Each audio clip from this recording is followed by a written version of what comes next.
Bom dia, boa tarde, boa noite, Luiz. Olá, Patrícia, tudo bem? Tudo bem, e você? Tudo em paz. Mais um São Judas Casts aqui hoje, né? Sim, voltamos logo. Rapidinho, então, estamos aí. A gente ficou na dúvida que dia que a gente ia voltar e já voltamos. Já voltamos. O pessoal não tá nem de esquecer a gente. Não, não dá tempo. E hoje nós vamos falar com uma pessoa que as pessoas também não esqueceram. Não. Olha só. A pessoa já virou o ouro da casa. Quem está aqui hoje, Patrícia? Hoje nós vamos conversar com o nosso querido e, como é que fala? Veterano do São Judas Cast, o Padre Luiz Gustavo. Bem-vindo de volta. Obrigado, Patrícia. Obrigado, Luiz, mais uma vez pelo convite de poder estar aqui com vocês e de poder ajudar um pouco as pessoas a entender um pouco melhor o tempo que a gente vive, especialmente agora a Quaresma, que a gente já está praticamente chegando nos finalmente, para poder celebrar a Páscoa. E eu peço desculpa pela voz, tá horrível, mas dá pra gente conversar. Isso aí, padre. Então vamos... Bom, não precisamos de apresentações, mas só para atualizar. Atualizar, acho que é melhor para atualizar. Para atualizar. Teve mudanças? Tivemos mudanças, né? Agora eu estava na Zona Leste ali, né? Na paróquia São Paulo Apóstolo e São José Esposo de Maria. Então agora eu sou vigário paroquial da paróquia de Santa Rita de Cássia, no Jardim da Granja. Tem 1 mês e meio só que começamos a missão lá. Desde o dia 5 de fevereiro, o pároco com quem eu trabalho é o padre Alexandre, que até então era pároco da paróquia de São José Operário na Vila Paiva, e aí a gente está nessa nova missão. Também agora em janeiro, enfim, demorei um pouquinho, até estavam brigando comigo, mas agora também sou membro oficial da Associação de Liturgistas do Brasil. Pedi meu ingresso nela em janeiro, foi aceito o pedido, e aí também tem mais esse trabalho agora à frente, porque daí também eu ajudo, quando for solicitado, também no quadro de padres formadores que colaboram com a CNBB por conta da associação que faço parte agora. Tem um pouquinho de trabalho. Vai aparecer nos trabalhos da vida, Nosso né? Vizinho Então, agora, já que eu tô desempregado de dar aula, né? Que tá difícil voltar a dar aula, porque as faculdades de teologia estão com uma certa dificuldade financeira, então muitas estão só, por exemplo, os deonianos, é padre deles, a gente entende, né? Por conta dessa questão, São Paulo também, mas a gente ajuda de outras formas também, não só dando aula. É verdade. Que bom. Bom, e hoje nós vamos conversar sobre o tempo que a gente está vivendo. Sim, né? Quaresma, Quaresma, se preparando para a Páscoa. Na Páscoa. Qual é o significado da Quaresma? Então, é que a gente pensa que... a gente ouve todos os anos, gente. Acho que é meio discursinho batido, mas assim, Quaresma é tempo de conversão, Quaresma é tempo de transformação, Quaresma é tempo de penitência, é tudo isso. Mas só que as pessoas não entendem o começo disso tudo. Por quê? Na igreja primitiva e até mesmo durante a Idade Média, enfim, o tempo da Quaresma, ele surge de uma maneira assim, de preparação para o batismo, receber o batismo. Por quê? Na igreja primitiva, até o século III, mais ou menos, só se batizava os adultos. E os adultos eram chamados de catecúmenos.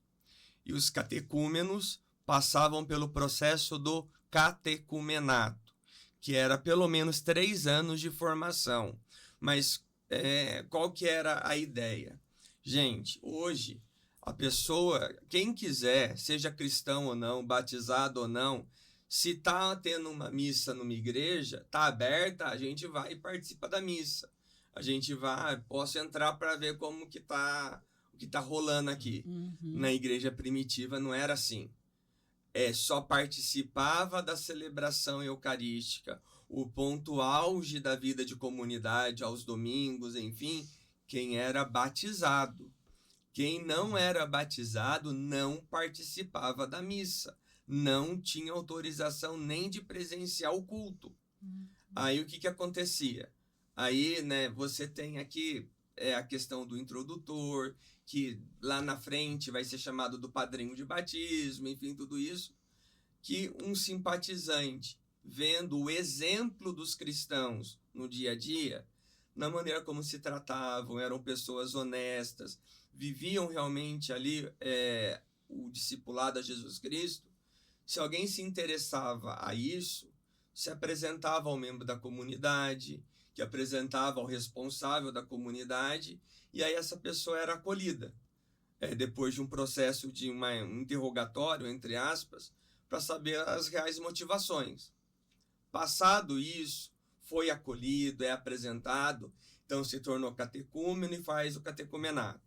Depois de 3 anos, mais ou menos, que era a média da preparação, esse catecúmeno recebia autorização de ser batizado. Lembrando que o batismo só acontecia uma vez ao ano, que era na noite da Vigília Pascal, onde se celebrava a ressurreição e se batizava aqueles que queriam assumir a fé em Jesus Cristo, a pertencente à comunidade, enfim, tudo isso. Então, depois desse tempo de preparação, olha, você está preparado, enfim, você pode ser batizado, começava aquilo que a gente vai chamar de preparação imediata do batismo. E essa preparação imediata vai acontecer aonde? Dentro do tempo da quaresma. E o catecúmeno, o que o catecúmeno tem que fazer? Oração, jejum, esmola e penitência. Para poder mortificar o corpo, para poder se apresentar realmente convicto para o batismo. Porque até então o batismo é a única tábua de salvação que apagava os pecados. A confissão vai vir lá na frente só. Então, por isso que a pessoa tinha que ter essa consciência, porque se voltasse a pecar, não tinha mais como ser perdoado. Então, é nessa consciência. E aí, o catecúmeno, que fazia todo esse processo de preparação imediata, a comunidade, o grupo que iria acolhê-lo como novo membro, enfim, o que fazia? Fazia também jejum, oração, esmola e penitência, não simplesmente em nome próprio, mas em nome também daquele que vai ser batizado. Era como se aquele que fosse batizado percebesse também a acolhida e o esforço da comunidade para que ele estivesse junto. Então, o tempo da quaresma vai surgir dentro desse contexto da preparação para receber o batismo. Depois, quando a igreja se torna religião oficial do Império, lá em 382, com o imperador Teodósio, que o pessoal coloca como Constantino, né? Não. Constantino, em 325, se eu não me engano, dá o Edito de Milão, que nada mais é dando liberdade de culto aos cristãos. Então, o cristianismo era uma dentre as outras religiões permitidas do Império. Só em 382, com Teodósio, aí sim, o cristianismo se torna a religião oficial do Império.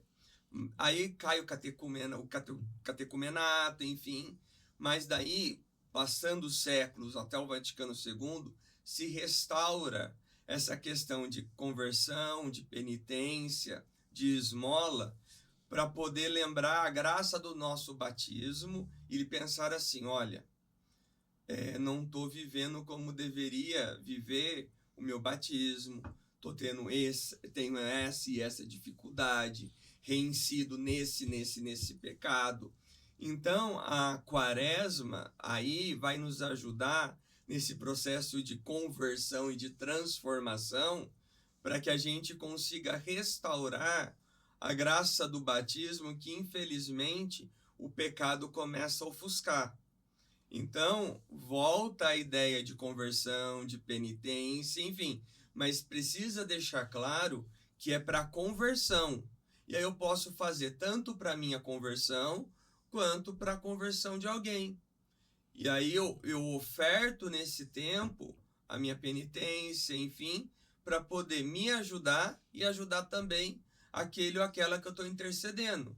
Mas isso precisa ficar claro, porque Quaresma não é tempo de barganha com Deus. De dizer assim, olha, vou ficar sem comer doce, vou ficar sem comer sobremesa, Sem tomar chocolate, refrigerante. sem tomar refrigerante, tá? Mas isso não é porque eu quero uma casa, porque eu quero um emprego, porque eu quero algo material, não. Eu faço isso porque vai me ajudar na minha vida como cristão, como discípulo. Vai ajudar no meu discipulado. Então, beleza. Então, posso fazer a penitência para isso. Mas o grande problema é que todos os anos eu vejo nas confissões, nos atendimentos, enfim, são as pessoas reclamando de que Deus não me ouviu, Deus não me atendeu.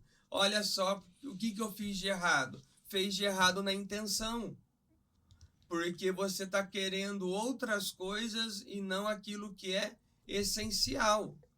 E isso também precisa ficar muito claro para a gente, porque senão fica um tempo assim de, como eu falei, de barganha. E assim, a gente tem que pensar o seguinte: o que vai me fazer ficar sem comer aquele alimento?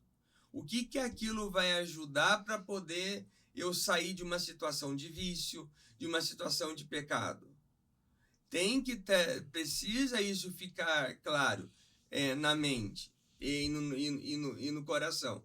Porque senão a pessoa pode fazer tudo isso e vai ser só 40 dias e mais nada. Passou os 40 dias, volta tudo que era antes. Não, e assim, e o mais absurdo, gente, como eu falei, a igreja coloca pra gente práticas penitenciais, como por exemplo, 5 horas da manhã vou na celebração penitencial. Frei Gilson faz um bom trabalho. 4 da manhã, olha, é meu sacrifício, é minha penitência. Entendeu? Fazer algo que faça com que a pessoa saia da sua zona de conforto. Vou ficar de abstinência, tá? Mas de quê? Vou ficar sem comer carne quarta e sexta, tá? Mas o que isso te ajuda? Tem que ter isso em mente. O jejum, tá? Você tem o jejum parcial e o jejum completo. Jejum parcial, a pessoa tira uma das refeições. O jejum completo, ela fica sem as principais refeições, mas precisa comer algo. Não é só ficar sem comida. Porque senão você vai ver gente com diabetes, que vai ficar o dia todo sem comer, vai chegar no final do dia e vai dizer, nossa, estou passando mal, minha glicose está baixa, é o demônio me tentando. Não é o demônio te tentando, é irresponsabilidade sua. Mas tem muitas pessoas que falam, eu não como carne na quarta e na sexta-feira. É mais porque acho que é uma tradição. É uma tradição porque, assim, porque quarta-feira de cinzas é dia de abstinência. E, gente, vou deixar uma coisa clara aqui também. Quarta-feira de cinzas é dia de abstinência de carne e é do dia todo. Não é até meio-dia, 1 hora e depois tá liberado.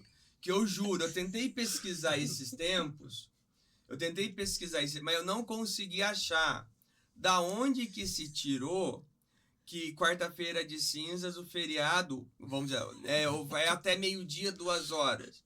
A única coisa que eu vi que faz isso, e o pessoal segue, é os bancos. O banco acho que volta a funcionar na quarta às 2 horas da tarde. Das 2 às 4 só. E assim... Mas o jejum não acompanha esse não, horário. O jejum é o dia todo. Então, quarta e sexta. Sexta-feira Santa, pelo dia da paixão, enfim, tudo isso. Então, a pessoa vai ficar sem carne quarta e sexta. Mas, por exemplo, eu tenho cirurgia bariátrica e a proteína faz parte da minha alimentação por conta de anemia, tudo isso. Sim. Então, a pessoa tem que ter isso em mente. Se a pessoa tem um problema de saúde, que não pode ficar sem comer a proteína, Mas o ovo, tá, ovo é proteína, mas tem gente que, no meu caso, por causa da anemia, é carne vermelha mesmo, não é, o ovo não substitui. Então, por exemplo, teve um ano que eu tava com a anemia, que eu tenho por conta da bariátrica, tem que ficar sempre vigiando isso. O médico foi categórico. É um pedaço de bife no almoço e na janta e não pode ficar sem comer. Aí eu fui fazer o jejum na quarta e na sexta, na quarta-feira de cinzas e na sexta-feira santa, eu chego passando mal no final do dia. Mas por quê? Eu tô liberado do jejum por conta da penitência, por conta da saúde. Eu me esforço na quarta-feira de cinzas e sexta-feira santa. Mas se eu ver que eu vou passar mal ou algo assim, aí eu preciso ir com coerência em relação à saúde. Mas eu também queria deixar uma coisa clara aqui também. É que pegaram o mandamento da igreja, que fala de guardar, de não comer carne às sextas-feiras, tá? E estão colocando um peso em cima desse mandamento que não existe. De que se a pessoa não comer carne na sexta-feira, seja ela qual for, ela está em situação de pecado e pecado mortal. Gente, isso não existe. Eu já vi isso mesmo. Você não pode... come nunca, toda sexta-feira, nunca come O carne. mandamento da igreja é esse, de não poder comer, de evitar comer carne, guardar as cestas. Pode ser substituído por um ato de caridade também, mas, gente, isso daí vai da motivação de cada um. Se quer fazer, tudo bem. Se não quer, é vida que segue. A pessoa faz outros tipos de penitência e abstinência. E aí eu falo o seguinte, por quê? Eu sei que vai ter gente que vai me hatear por conta disso. Mas eu devolvo o hate de que maneira? Tá. Então, se não comer carne na sexta-feira é pecado e é pecado mortal, por ser mandamento da igreja, então vamos também ao outro mandamento da igreja, que é pagar o dízimo. Aquele que trabalha, que tem ali o seu salário, a igreja pede-se que pague o dízimo. Aí eu não vejo esse mesmo peso no dízimo. Então gente, se é mandamento da igreja, se não comer carne na sexta, se a pessoa come, está em pecado mortal, então a pessoa que trabalha, que não paga o dízimo, também tá. Ah, não, padre, aí já não é bem assim. Aí já não é bem assim. Aí a gente tem que conversar direito, entendeu? Ah, não, daí já o padre querendo falar de dinheiro, entendeu? Então, a gente tem que colocar os devidos pesos nas coisas. Então, assim, a igreja recomenda, mas é recomendação. Se a pessoa faz ou não, é a consciência dela diante de Deus. Mas aqueles que defendem que é pecado mortal, então eu espero que o dízimo também esteja em dia. Isso faz sentido muito grande por sinal. E a pessoa que fala assim, né, a gente escuta bastante. Eu não vou fazer quaresma de não comer alguma coisa, não. Eu vou fazer de não falar mal dos outros, de não sei o quê. Então, aí tem um problema. Problema em que sentido, gente? Isso eu acho um dos absurdos que acontece. A pessoa vai fazer penitência ou abstinência de pecado. E eu fico assim, mas... Você devia não fazer. Exato, assim, isso não existe, gente. Por exemplo, vou deixar de falar mal das pessoas. Gente, isso é levantar falso testemunho. Mas já não era para falar mesmo. Já não exatamente. Não é 40 dias. Porque eu vou tratar melhor o meu colega de trabalho. Mas você tem que tratar a pessoa bem independente todo dia, não só durante os 40 dias. Vou mais na casa da minha mãe. Ou a pessoa que fala assim, na quaresma eu vou na missa certinho, acaba a quaresma, nem no primeiro domingo da Páscoa a pessoa vai para mim, do que adiantou? Volta a estar em situação de pecado depois dos 40 dias. Não adianta nada. Então assim, gente, não se faz abstinência de pecado. Se aquela situação é pecado, a gente tem que evitar durante toda a nossa vida e não apenas 40 dias. E assim, aí sim, a nossa abstinência, a nossa penitência, olha, para eu ter mais paciência com fulano, para eu ser mais caridoso. E continuar isso depois dos 40 dias. E não apenas os 40 dias. Aí sim é algo válido. Mas... E que a pessoa tem que entender também, não é Deus vai mudar a pessoa. Deus dá a oportunidade das pessoas fazer o bem, ajudar o próximo. É isso que muitas vezes a pessoa não entende. Exato. Deus não fez... E assim, Ele te deu oportunidade, às vezes você não... Exatamente. E a gente tem que aprender a aproveitar as oportunidades. E assim, e eu sempre falo para as pessoas, gente, Deus não vai obrigar ninguém a estar ao lado dele. E tem hora que mesmo, por exemplo, eu rezando fazendo minha penitência, minha quaresma, porque eu quero que fulano se converta. Tá, a gente pode fazer. A gente pode ter essa intenção. Mas, se a pessoa não quiser, se a pessoa não quero isso para minha vida, a gente tem que entender que não é que a nossa oração não surtiu efeito, mas Deus vai respeitar a liberdade. E hoje em dia, entre muitos cristãos, tá difícil da pessoa encarar a liberdade da pessoa dizer, eu não quero ser cristão, eu sou batizado, mas eu não quero viver isso, eu sou batizado, mas eu não vou à missa, para mim isso não é importante. Deus vai respeitar, mas o problema é que Deus respeita, mas nós não queremos respeitar, e queremos que a pessoa se converta à força. E, gente, quem se converte à força não vai durar muito, não vai muito longe, a não ser que faça um processo ali que mude o seu coração, mas caso contrário, é a mesma que nem, eu falo isso porque nas famílias, não é toda família, é um que vai na igreja, o outro que não vai, tá, cada um vai respeitar ali, mas por exemplo, eu vejo cristão, esposa, falando assim pro marido, vou na missa comigo?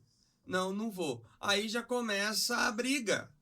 Ou vai chegar pro filho que já tá mais velho, já tá maior de idade, enfim. Vamos na missa comigo? Não, não vou. E já começa... Eu falo assim, mas que testemunho você tá dando pra pessoa? Você tá querendo que a pessoa vá e a pessoa fala não, Deus respeita o nosso não, e você não tá respeitando o não da pessoa. Eu sei que é duro, eu sei que é difícil, mas o que a gente tem que fazer é rezar. Eu falo isso porque minha avó... com meu avô, minha avó o meu avô por parte de mãe, eu não cheguei a conhecer, porque morreu quando minha mãe tinha 6 anos.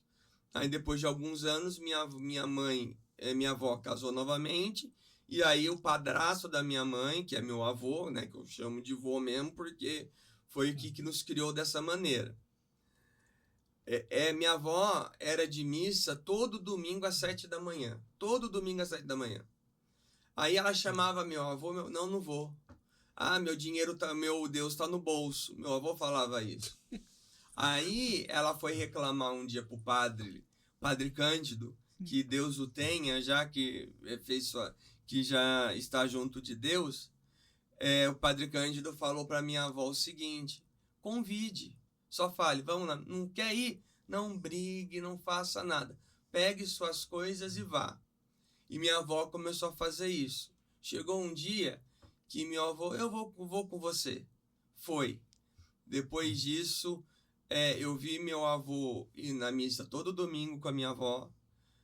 Minha avó faleceu em 2007 de um câncer que foi fulminante quando foi descoberto.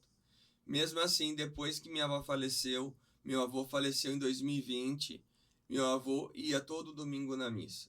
E quando minha avó era viva ainda, tá chovendo, porque assim, a missa das 7 da manhã da minha avó não dava nem 10 minutos para chegar na igreja, porque era bem próximo. Aí eu, não, você vai sim. Meu avô fazia minha avó sair da cama e para ir para missa. Então assim, mas o que eu quero dizer? Porque não foi forçado. Uma vez, conversando com uma pessoa, ela não aceitava que os pais dela ou os parentes não iam na igreja. Eu não aceito isso, mas não é você que tem que aceitar. É Deus. Eu falei, e você acha que agindo dessa maneira você vai conquistar quem? Por que eu falo isso? Aí essa pessoa, Natal não ia, Ano Novo não participava, Dia das Mães, nada. E aí eu falei, aí por quê? Porque a dondoca, desculpa usar essa expressão, não gosta de ouvir palavrão. Porque a dondoca não gosta de ouvir as piadinhas do chão. Me poupe. Eu falei, agindo dessa maneira, não participando de nada, e quando vai, fica de cara emburrada, e ainda querendo chamar a atenção dos tios. Então, assim, não vai conquistar ninguém e vai ficar ouvindo, não. Mas é a dificuldade de entender que Deus respeita até o nosso não, mas a gente não quer respeitar o não, o mesmo não nas pessoas. Mas isso, viver a quaresma hoje em dia é muito difícil, porque, vamos lá, Jesus ficou no deserto 40 dias por provações, né? E ali provou que a fé... Sim. Tá. E hoje, nos dias atuais? Olha, de 3 anos para cá, mais ou menos, eu tenho visto um aumento significativo na participação na quarta-feira de cinzas. Ano passado, quando eu estava na paróquia de São Paulo Apóstolo, estava voltando de férias, aí eu conversei com o padre Chicão, falei, irmão, você celebra da noite, para eu não ficar sem missa?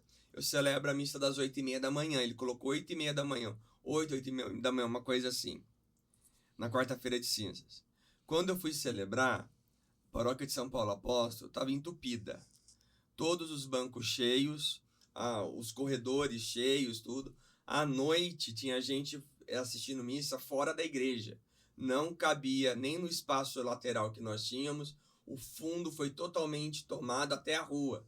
Então, assim, você está vendo uma grande participação, uma volta, né, de uma participação na quaresma. A quaresma em si, entendam o que eu vou dizer, não é difícil, entre aspas, não é difícil.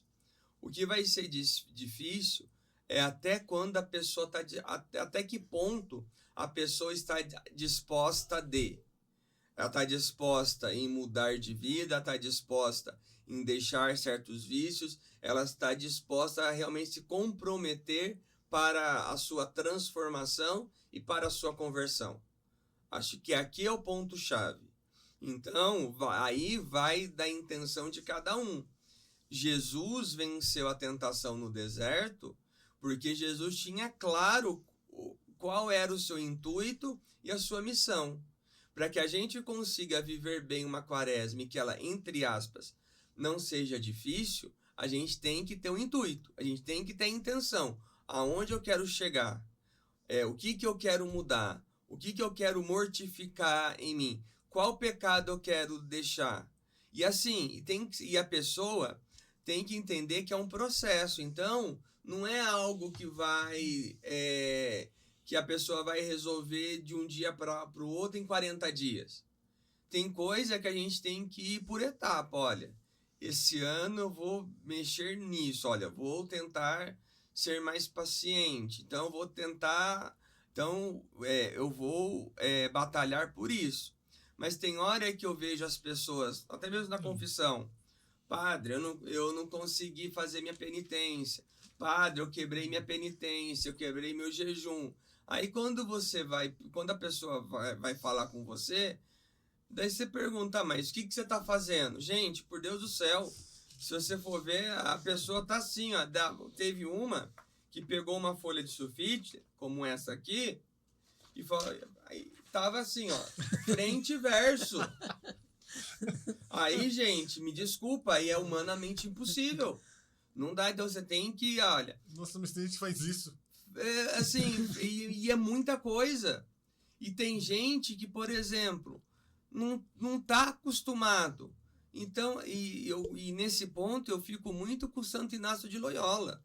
Quando Santo Inácio de Loyola coloca a vida espiritual como um processo de exercício físico mesmo. Hoje você não vai para academia e se você vai começar a puxar ferro hoje, você não vai fazer um supino com 40 quilos. É 3, 4 quilos no máximo. Com o tempo, você vai aumentando a carga, você vai ganhando musculatura, beleza, tá tudo certo. Na vida espiritual também é a mesma coisa. Você tem que começar daquilo, do básico. É que a pessoa não quer o básico. Acha que o básico é muito pouco. Por exemplo, gente, para quem nunca rezou o rosário, para quem nunca assim foi acostumado a ler a palavra de Deus, não adianta querer que eu vou começar a rezar o rosário todo dia, vou meditar a palavra de Deus todo dia, porque não vai conseguir. Ah, mas eu acordo às 4 da manhã, tudo bem, depois dos 40 dias. É muito fácil você fazer a sua oração com alguém puxando, com alguém conduzindo. Eu quero ver você sozinho, você e Deus sozinho, puxando a sua oração, fazendo a sua oração, meditando a palavra de Deus. Então, assim, se você quer, olha, vou começar com uma dezena hoje, daqui eu aumento para 2, 3, 4. Sim, consegui fechar um terço. Aí eu vou rezar um terço e uma dezena, passado algumas semanas, um terço e 2 dezenas e por diante. E em relação ao rosário, gente, também só queria deixar um parênteses. O rosário, mesmo após São João Paulo II publicar a questão dos mistérios luminosos, mas o rosário ainda permanece sendo apenas a oração dos mistérios gozosos, dolorosos e gloriosos. O quarto mistério, se a pessoa conseguir, conseguir fazer. Caso contrário, o rosário continua sendo os 3. É outra coisa também que se prega aí afora e é desinformação. Não sou eu que estou falando, é só pegar o documento que instituiu os mistérios luminosos, que está claramente escrito ali. Então, é outra coisa. É que as pessoas estão muito preocupadas em quantidade. Ah, porque são... não, 4 terços é melhor do que 3. Entendeu? Então, assim, a pessoa está muito preocupada na quantidade, mas do que adianta fazer muito e não mudar nada, e não ter uma transformação, e tá só para poder cumprir preceito, entende? Aí não dá. E hoje em dia, infelizmente, eu falava muito isso na missa no final de semana. É o cristão que só quer saber de viver de aparência. A primeira leitura do primeiro livro de Samuel, quando Deus pede para Samuel ungir Davi, para mim é um dos textos mais bonitos e significativos. Por qual motivo? Tem assim, Samuel chega com Jessé e tem Eliabe ali. Eliabe tem pelo que narra a escritura, tem um porte de físico grande, é forte, enfim. Samuel chega e fala, ó Senhor, já achamos, é ele, né? Já está tudo resolvido. Deus fala, não é ele, Samuel. Dá um banho de água fria em Samuel. E aí, só o 8º filho, que é Davi, o mais novo, enfim, que vai ser ungido. Mas para mim, quando Deus fala para Samuel, não é Eliabe, o que Deus fala para Samuel? Samuel, enquanto o homem vê a face, você vê a face, eu vejo o coração. Então, e isso é uma realidade que está presente nos nossos dias, mas o sentido inverso. As pessoas só querem saber da aparência, mas não querem viver a profundidade ou realmente viver de coração. Então, é muito mais fácil, entre aspas, fingir. Por exemplo, se eu chegasse para vocês aqui e falasse para vocês assim, vocês me perguntassem, pá, você está fazendo penitência? Não estou fazendo penitência alguma, não estou fazendo jejum, só vou celebrar 5 da manhã na sexta-feira. Nossa Senhora, o padre está errado, o padre, nossa, que exemplo que o padre está dando. Isso vai excomungar. Não, está errado, ele não pode fazer isso. Gente, mas é a disposição. E também a penitência é pessoal. Já me perguntaram, eu estou fazendo 2 penitências nesse tempo. Mas eu não falo para ninguém porque é entre eu e Deus e mais ninguém. Não preciso colocar terceiros no meio. E até mesmo eu dizia isso no começo da quaresma. Eu falava assim, por exemplo, chega ali a pessoa e fala, não estou comendo doce, não estou comendo sobremesa. Aí, digamos, tá no trabalho, foi chamado para comer na casa de alguém, enfim, não só ela, mas outras pessoas também. Aí o anfitrião dá a comida, tudo, e oferece doce. Aquele que está falando para todo mundo que está sem comer doce, se sente ofendido. Se sente ofendido porque a pessoa que não está respeitando. Daí o que eu falava na missa? Eu falei, alecrim dourado, entenda o seguinte, a penitência é sua. Eu não tenho obrigação de ficar sem ficar sem meu doce porque você está sem. Se você está sem, eu te chamei para comer em casa e vou dar sobremesa, é por conta das outras pessoas. E a penitência é sua, é você que tem que se mortificar mesmo ali com o doce na mesa. A penitência é sua e de mais ninguém. Mas o problema é, eu quero fazer a penitência e todo mundo. Não, a penitência é sua. Ninguém tem obrigação. Então tem muito de... Mas por quê? É porque prefere viver, desculpa a expressão, da maldita aparência. Mas é igual, já vi algumas vezes o pessoal postando que... Será que para valer a penitência lá de rezar com o Frei Gil, você tem que postar? Exatamente. Se não postar, não conta. Ou você vai fazer uma coisa boa e tem que colocar nas redes. Sabe, eu tenho pensado muito nisso nesses últimos tempos. Até tenho diminuído a frequência de postar as coisas no Facebook, no Instagram, enfim. Porque é verdade, assim, a pessoa vai fazer algo, ou vai rezar com o Frei Gilson, o que for, mas já pensando na postagem que vai fazer. Sabe, que nem ano passado, o que eu vi? Gente, eu olhei para aquilo e falei, Senhor, me perdoe, eu tô julgando. Eu sei que é julgamento da minha parte, mas não tem como. Assim, as pessoas indo... Olha só, o que um frei faz para que... Olha só, um grupo de pessoas, tinha umas 10, 12 pessoas para rezarem juntos. E olha só que a mesa farta, com comida, não sei o quê. Então, assim, me desculpa, não tá a questão da oração. Ali tá querendo mostrar, olha só, como que a gente faz, olha o que a gente tá fazendo, enfim, gente, não tem necessidade. Se você vai fazer isso com um grupo, vai ter salgadinho, isso e aquilo, tá bom, beleza. Mas, gente, você não precisa ficar postando isso, porque, me desculpa, não vai edificar ninguém. Me desculpa a sinceridade, mas é só para poder causar inveja nos outros. Só isso. Exatamente. É só para causar inveja. São as frustrações do mundo, né? A pessoa, tudo tem que postar. Eu queria o hábito de não ficar postando mais as coisas. Sim, nossa, faz muito tempo que eu não posto mais nada. Então, as coisas da igreja que eu participo, eu não tô postando assim, o mínimo. Sim. O mínimo. É porque não vejo...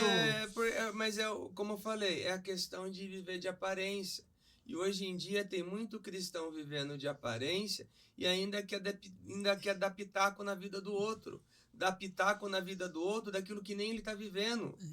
Sabe? E assim, e hoje, esse viver de aparência, e na quaresma a gente vê muito isso, mas a gente acaba vendo a soberba das pessoas. Sabe? No ponto assim, posta que está fazendo isso e aquilo, mas vai julgar o irmão. Vai julgar o irmão em que sentido? Isso eu vi acontecendo. Não, aquela pessoa tá indo na igreja, se converteu. Mentira, eu não acredito. Não, tá fingindo. E eu falo para as pessoas assim, gente, quem fala e tem uma atitude dessa, o problema não tá na outra pessoa, tá nela. Se ela tá falando que o outro tá fingindo a conversão, é porque ela tá fingindo a conversão dela. Se ela fala que o outro não mudou, que não é capaz, porque ela sabe também que fala as coisas que mudou, mas não mudou porque ela também não está sendo capaz. Então, assim, a pessoa acaba só externando o que de fato está no coração dela. E nesse tempo de quaresma tem que entender o seguinte, se a gente fala de perdão, de conversão, se a gente está, de fato, com o coração arrependido, Deus perdoa, independente do pecado.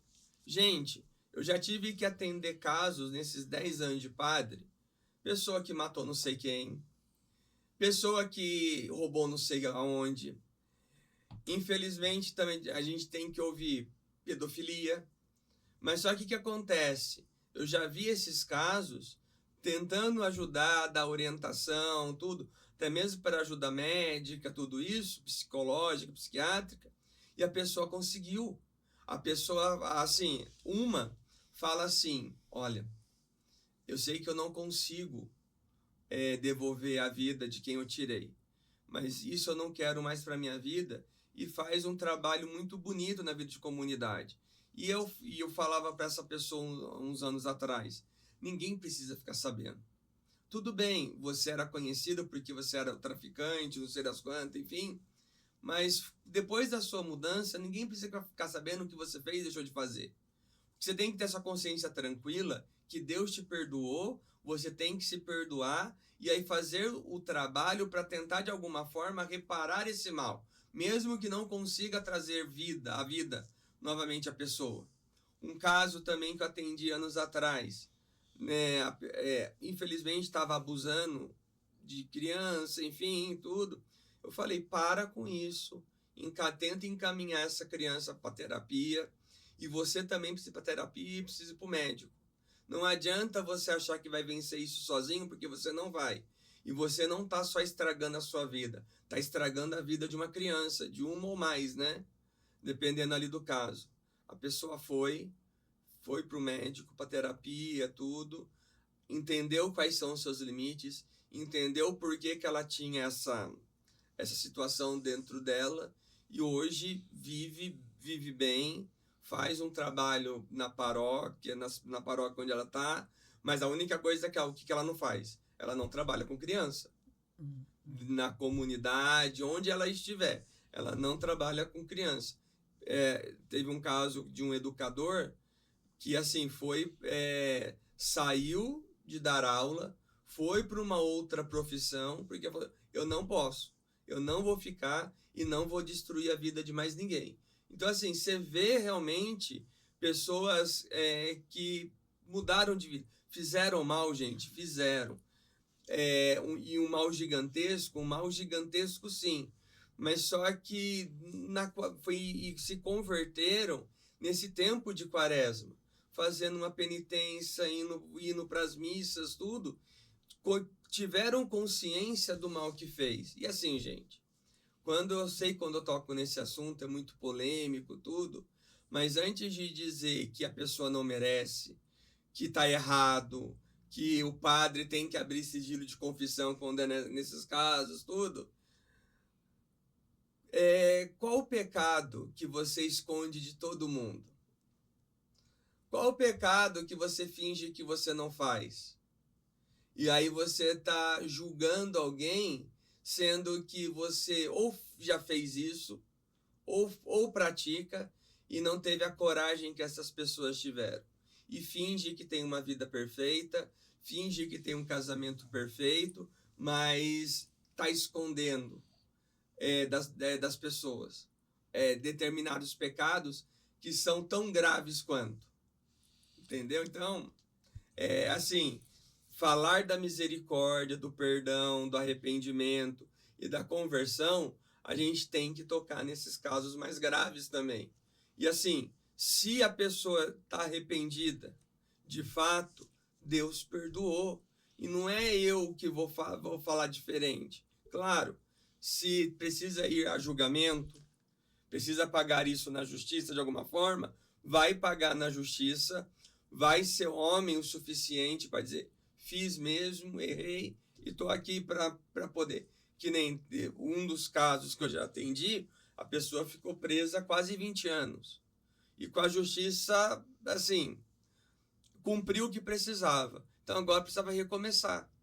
E assim, ela falou, eu não quero mais isso para minha vida, arrumou um bom trabalho e está continuando a vida. Então a gente precisa entender esse lado, e se a gente fala de conversão, de transformação, não é de coisinha pouca, não é algo simplesmente mínimo. A gente tem que ver no grande o que esse tempo pode proporcionar e a mudança que pode ser proporcionada nesse tempo. É por isso que as pessoas refletem muito na época da quaresma, né, o seu dia a dia, a sua vida, porque se vem Exatamente, se vem na no situação. sofrimento de Jesus Cristo, que Sim. passou por tudo aquilo, Sim, por toda a situação, é o que eu falo para as pessoas nesse sentido, né? É entender que o sacrifício que o Cristo fez, e quando eu falo de sacrifício, gente, não é só a cruz. Eu retomo uma tradição da igreja, vamos dizer assim. Bento XVI acabou retomando sobre isso. Eu até usei na minha dissertação de mestrado, que é o seguinte: sacrifício não é só Jesus na cruz, ou Jesus sendo flagelado. Eu volto com a ideia de sacrifício, de que toda a vida de Jesus foi um sacrifício porque ele queria o bem da humanidade.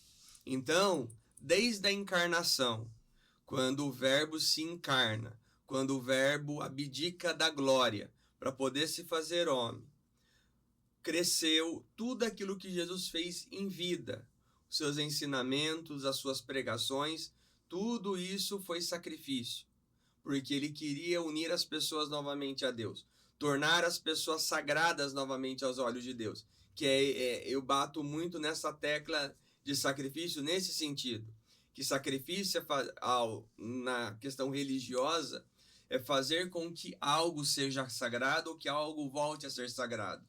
E Jesus, nas suas atitudes, tentou isso, fez isso, melhor dizendo.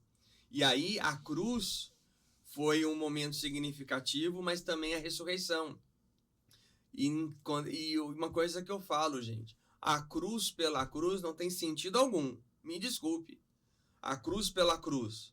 A cruz só vai ter sentido por aquilo que aconteceu antes, desde a encarnação até aquele momento, e a cruz vai ter seu sentido, vamos dizer assim, concluído, entre aspas, na ressurreição.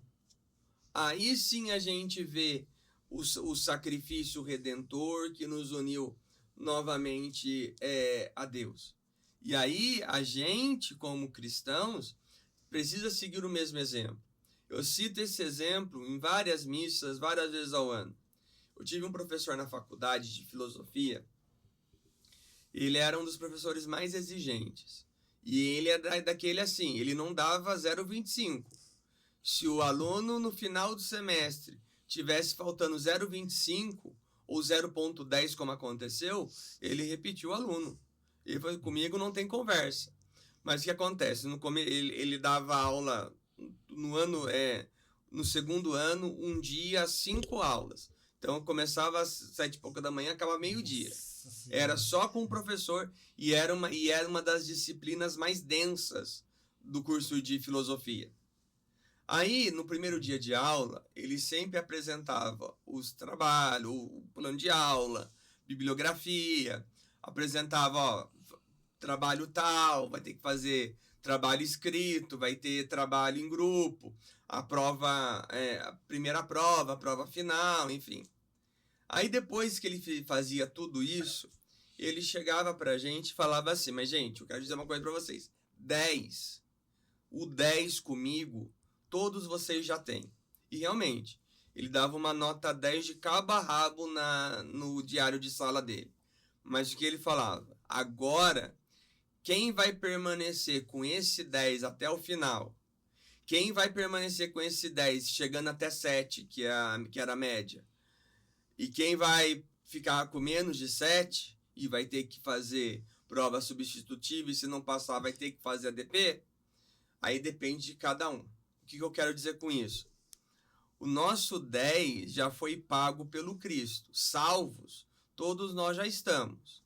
Santos, até mesmo que de maneira imperfeita aqui nessa terra, nós também já somos. A questão aqui é o quê? Quem vai permanecer com a salvação até o final? Quem vai permanecer na graça da santidade até o final da vida? Aí é o esforço de cada um. Jesus fez o dele e nos deu tudo isso. Tá de mão beijada para nós, entre aspas. Agora quem vai permanecer com isso até o final da vida. Aí depende de cada um de nós.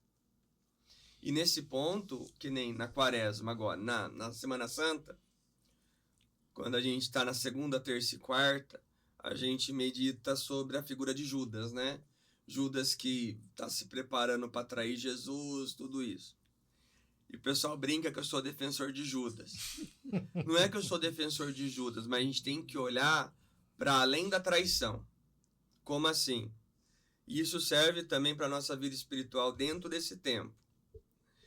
Judas, ele fazia parte de um grupo que acreditava que o Messias viria de uma forma libertadora na espada. Ia para a guerra mesmo, vai matar o imperador, vai matar os governadores romanos e vai dar a Judéia novamente nas mãos dos judeus. E acabou, não tem conversa. E cada grupo dos judeus tinha uma imagem do Messias. Aí, o que acontece nesse sentido? Judas percebe que Jesus é um pouco inerte, mas Jesus mostrou já um pouco um lado, não é essa palavra, é um lado agressivo, entre aspas, quando expulsou os vendilhões do templo, quando exortou o jovem rico ficou triste, porque não queria vender seus bens. Então Jesus tinha ali a sua firmeza em alguns momentos, um pouco mais acentuada. Então o que Judas pensou? Vou dar um empurrãozinho. Aí ele vai até lá o Sinédrio, enfim, tudo isso, e aí ele entrega a Jesus pelas 30 moedas de prata. E aí o que acontece? Quando Judas o entrega a Jesus e ele percebe que Jesus permanece, entre aspas, inerte, ele não revida, ao ponto até de chamar a atenção de Pedro, que decepou a orelha do soldado, e Jesus fala, não é pela espada.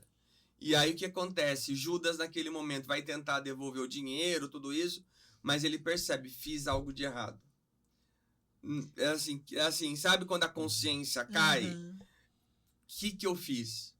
E aí, quando a gente vai para o suicídio de Judas, quando ele se enforca, as pessoas, para Judas, se aplica aquela, quem atenta contra a própria vida está no inferno, vamos dizer assim. E eu falo para as pessoas, quem disse que Judas está no inferno? Por quê? Que eu saiba, até hoje, a igreja tem a lista dos santos, que a gente acredita que já estão na eternidade junto de Deus. Quem foi para o inferno ou não, ninguém sabe. E a igreja não fala, fulano foi para o inferno. Não. A igreja nunca falou sobre isso e acredito que nunca vai tocar nesse assunto, porque é julgamento particular entre a pessoa e Deus. E o que eu quero dizer com isso? A Judas se enforca. Hoje, com a psicologia, avanço da psicologia e psiquiatria, a pessoa que perde a consciência, seja na depressão, por algo que fez de errado e tem ali um surto, para ter pecado, a gente precisa ter consentimento, liberdade e vontade. E ser livre para aquilo. Se por acaso falta consciência, a pessoa entrou num surto, deu um apagão na frente dela e ela não está mais raciocinando o que está fazendo, não tem como falar que aquilo de fato foi pecado. Você tem uma atenuante que a gente fala em teologia moral. Tá.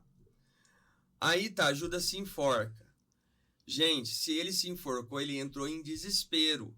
E o desespero cegou e aí foi a forma que ele usou para resolver a situação.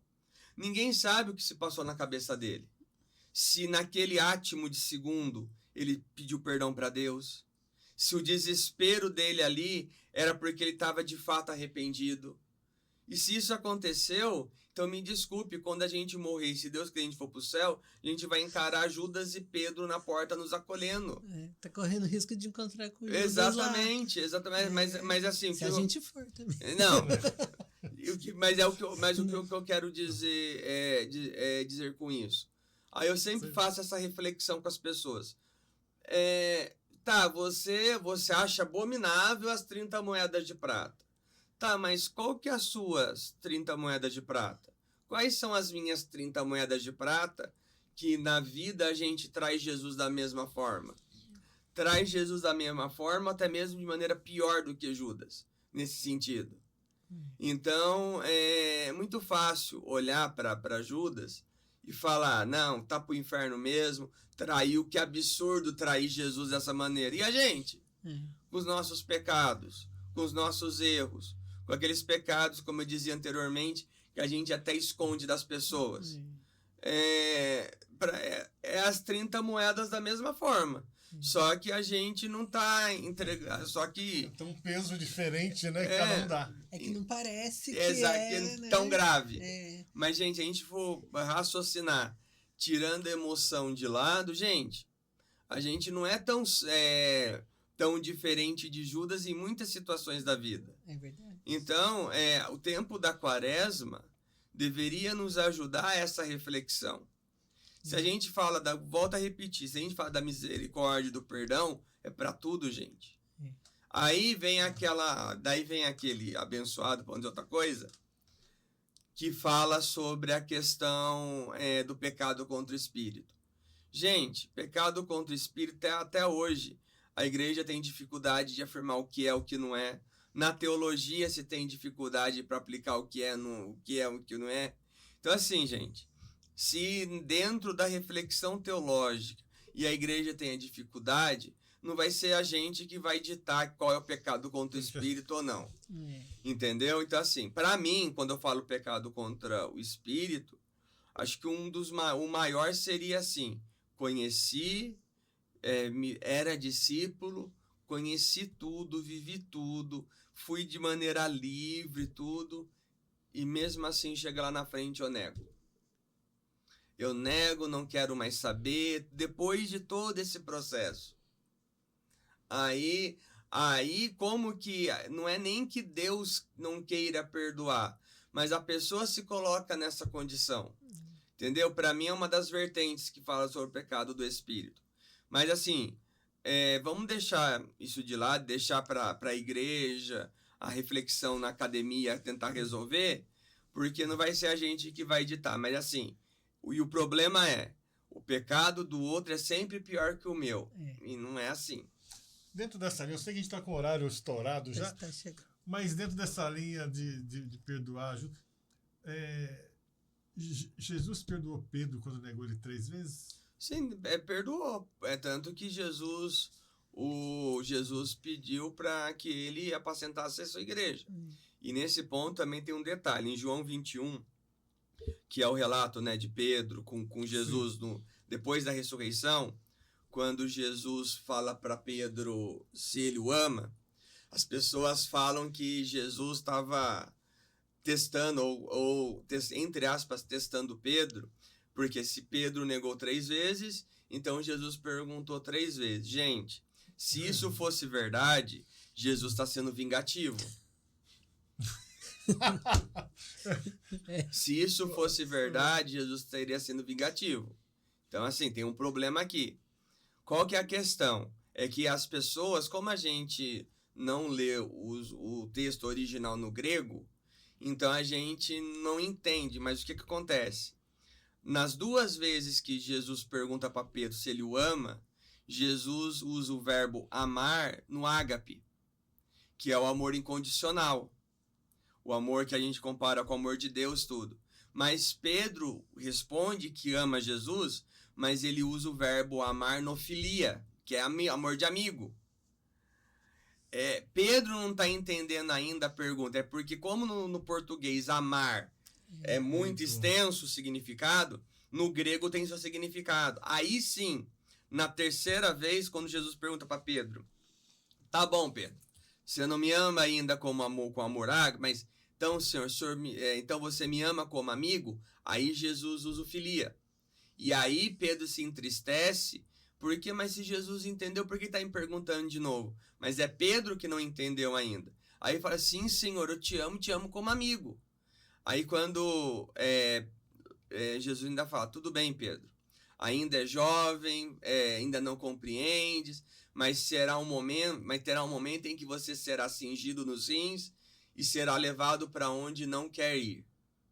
E aí você vai entender esse significado. É que daí o que a gente entende? Pedro vai entender do amor de Jesus dessa maneira incondicional de fato, quando provavelmente ele tá fugindo de Jerusalém, tem a imagem de Jesus e Jesus pergunta: para onde vais, Pedro? E aí Pedro cai em si e entende que ele precisava voltar, e aí foi crucificado de ponta cabeça na cruz, porque ele falava que nem ser crucificado na mesma posição de Jesus ele era digno. Então, nessa perspectiva, quando Pedro fala o amor, tudo, a negação, mas é porque Jesus queria ver até que ponto ainda estava, aonde estava o termômetro do amor de Pedro por Jesus. Aí Pedro faz essa transição no decorrer da vida, do filia para o ágape, quando ele se entrega e morre ali crucificado. Então é um exemplo para a gente também. Tem hora que o nosso amor a Deus ainda está no amor filia, e até mesmo no eros, que é o amor de atração. Tem gente, e Bento XVI, na encíclica Deus Caritas, Deus é amor, ele explica muito bem isso, que nós cristãos passamos pelos 3 processos de amor. A gente se atrai pelo Cristo, né? Tem aquela atração, né? Que seria a nossa atração física pelo Senhor. Aí depois de um tempo, essa atração física evolui e a gente se torna amigo. Porque Bento XVI fala até mesmo para os amigos. Antes de sermos amigos, teve uma atração. Só que essa atração não evoluiu para um relacionamento amoroso, mas evoluiu para uma amizade. E aí, nós cristãos também, a atração pelo Cristo, aí a gente passa dessa atração para o filia, se a gente vai se abrindo para Deus, até chegar ao ponto de, no fim da vida, seja lá quando, a gente faz essa transição do filia para o ágape. E aí, voltando até a quaresma, também nos ajuda deveria nos ajudar nessa reflexão e nessa transição do tempo, sabe? Do nosso amor, da atração para o amigo e do amigo para aquele amor incondicional. A gente entrega tudo. A gente entrega tudo e faz tudo por Deus. E isso é um processo, gente. Não é da noite pro dia, não vai ser só um exercício da fé. Não vai ser só em 40 dias, mas vai ser algo para uma vida toda. Que maravilha. Padre, muito obrigado por esse privilégio. É isso, eu que agradeço. De ter o senhor aqui. Olha, é uma bênção. Obrigado, eu que agradeço a oportunidade. Olha... A gente sempre aprende. Que bom que posso ajudar. Sempre aprende algo novo. Muito bom. Muito olha, bom. E segue aqui, nosso muito obrigado por o senhor estar aqui. O bolo. O bolo. Um café para o lanche com o pessoal lá. Né? E que Deus sempre esteja com o senhor abençoando. Amém, obrigado, agradeço. Na nossa paróquia, na nova paróquia lá, que Sim. tenha muito sucesso Obrigado. na sua caminhada, né? E com certeza terá. Amém. Né? Que o povo lá do Jardim da Granja, da região lá, está muito bem né? Servido. Que bom. Né? E o nosso espaço aqui está à sua disposição. Quando precisar, nós estamos aí. Né? Estamos aqui para... Quando a gente precisar também. Precisar também é só chamar. A gente encaixa na agenda, dá um jeito e pronto. Aí dá um jeito. E dê sua mensagem para quem está ouvindo aí para essa quaresma. Sim. Que ainda dá tempo. De pegar um finzinho. Então, a gente está faltando só 2 semanas para encerrar a quaresma, mas assim, do coração. Independente se você já está fazendo penitência, independente se você também não conseguiu cumprir, acabou falhando, não importa. A gente precisa entender que Deus sempre vai ver o nosso coração e o nosso esforço. Então, desejo que você continue se esforçando, que seja tempo de graça na sua vida e na vida daqueles que estiverem ao seu redor, e que seja uma alegria imensa poder celebrar a ressurreição de Jesus mais uma vez. Que Deus realmente os abençoe, esteja junto de cada um de vocês e que a gente aprenda a estender mais a mão do que julgar as pessoas, porque eu tenho certeza que esse é o caminho que Jesus quer que a gente aprenda e esse tempo é muito bom para isso. Então, Deus abençoe e Feliz Páscoa. Muito Pessoal, bem. Nosso muito obrigado. Agradecemos mais uma vez aqui às Y3 pela acolhida, pelo carinho, né? A todas as pessoas que nos ajudam a estar aqui, né? Uma Feliz Semana Santa, boa Semana Santa, Santa, rezem Semana bastante. Santa, rezem bastante. Feliz Páscoa. E sigam as programações da Semana Santa nas suas paróquias. Exatamente, aí. faça o esforço, desde o domingo de Ramos até o domingo da ressurreição. É um sacrifício que vale a pena, vale a pena, vale a pena. E nós nos vemos na igreja, se Deus Isso quiser. aí. Pessoal, fiquem com Deus. Até Deus breve. abençoe. Tchau, até a gente. Deus próxima. Tchau abençoe. para vocês. Tchau, tchau. Deus abençoe.